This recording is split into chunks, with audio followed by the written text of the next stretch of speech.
이혼을 준비 중인 결혼 4년차 여성입니다. 제가 이혼을 결심하게 된 계기는 바로 남편의 무능력함 때문이에요. 결혼을 한 지 1년 만에 너무 힘들다는 이유로 일을 그만둔 뒤 3년간 일을 구하지 않더라고요. 일을 구하려고 하면 항상 알겠다, 걱정하지 마라 그러더니 그렇게 3년이 흐른 거예요.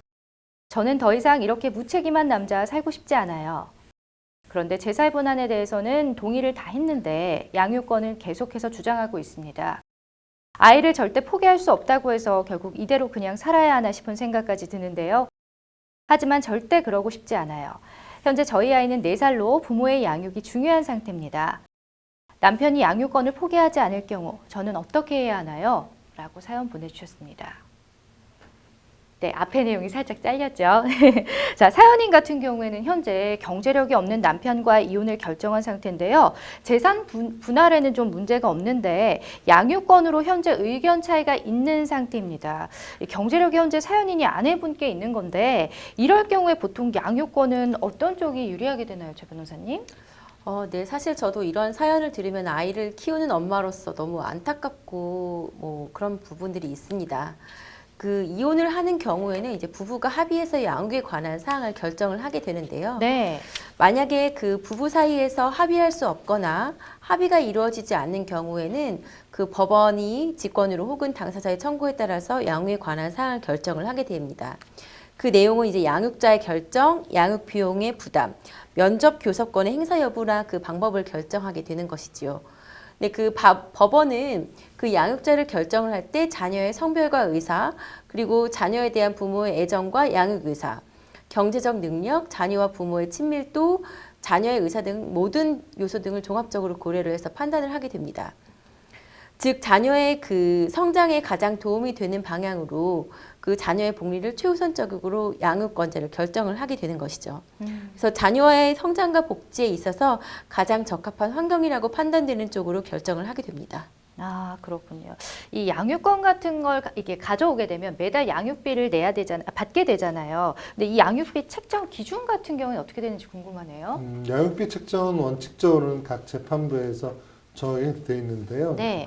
그것이 이제 각 법원이나 또는 각 재판부의 사항에 따라서 좌우되지 않도록 서울가정법원에서 일형의 기준을 말하자면 양형 기준처럼 형사처벌의 양형 기준처럼 정해놓고 있긴 한데 거기에 구속되지는 않습니다. 그래서 대부분의 경우에는 각 재판부에서 양자의 경제력이나 양자의 소득이나 또 그런데 이제 서울 조정을 할 때나 이런 여러 가지 경우를 보면 서울가정법원의 기준이 좀 지나치게 높다는 평들이 좀 많아요. 그래서 보통은 특히 경제력 없는 배우자가 이제 키우는 경우, 네. 이 사건 비슷한데요. 그러니까 아이 같은 경우는 특히 아이와의 친밀도, 가장 중요한 게 양육자를 정할 때는 아이와의 친밀도나 아이의 복리, 사건 본인의 복리를 기준으로 판단하기 때문에 여자 측이 좀 절대적으로 유리한 측이 많습니다. 그런 경우에는 실제로 그 양육비의 지급 기준이 상당히 문제가 되는데 점차 경제력에 따라서 상향되는 게 보통이고요.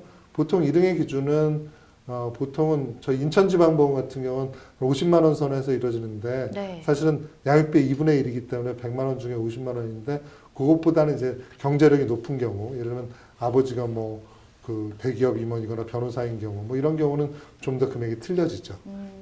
그렇군요. 일단은 아이와의 친밀감 그리고 복리가 가장 중요시되는 그렇습니다. 거네요. 알겠습니다. 현재 사연인 같은 경우에 이제 배우자는 경제력이 제로에 가까운 수준에 이렇다 할 재산도 갖지 못한 상태라고 합니다. 그렇다면 사연인이 양육권을 만약 가져오게 됐을 경우에 양육비는 지급을 못 받게 되는 건가요, 최 변호사님? 그렇지는 않습니다. 사실 비양육 부모가 수입이 없다라고 해서 양육비를 지급하지 않아도 되는 것은 아닙니다. 사실 최근에 배드파더스가 문제가 되었었는데요. 이런 양육비 미지급에 대한 사례가 문제가 됐었고요. 왜냐면은 부모의 자녀에 대한 양육 의무는 그 자녀의 생존권과 관련된 문제이기 때문에 특별한 사정이 없는 한 자녀가 태어난 때로부터 발생을 하게 됩니다. 그리고 법원에서는 앞서 살펴본 것처럼 부모의 재산 상황, 여러 가지 종합적인 사항을 고려를 해서 양육비를 산정을 하고 있습니다.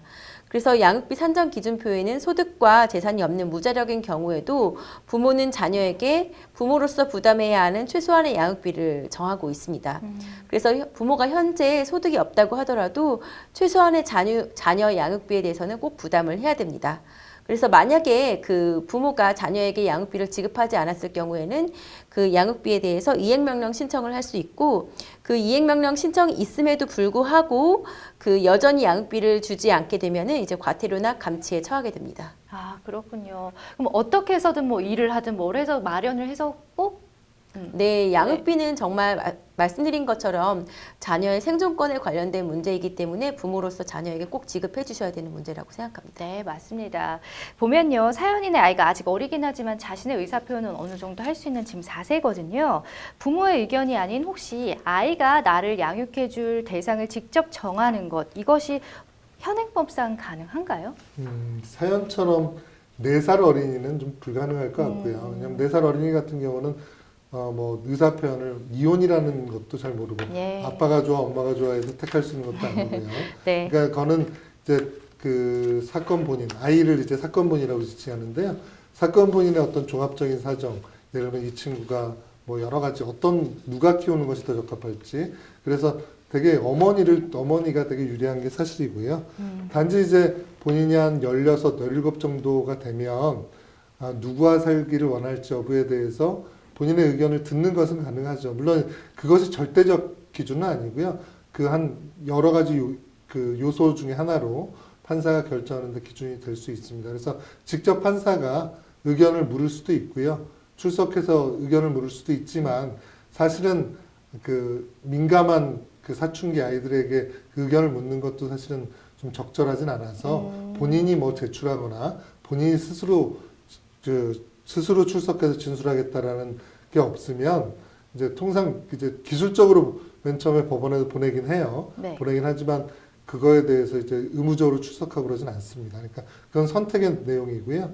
그것도 절대적 기준이라기보단 법원에서 어떤 판단하는 중요한 기준 중에 하나입니다. 그렇군요. 만약에 이혼을 하고 양육비를 좀 적게 받았다가 수입이 좀 증가했을 경우에는 양육비를 좀 증액 신청을 따로 할 수가 있을지 좀 짧게 답변 부탁드려요. 네, 당연히 가능합니다. 그 자녀의 양육에 관한 사항은 부모의 협의나 그 법원의 그 심판에 의해서 정해진 경우에도 자녀의 복리를 위해서 필요하다라고 생각이 되면은 변경을 할 수가 있습니다.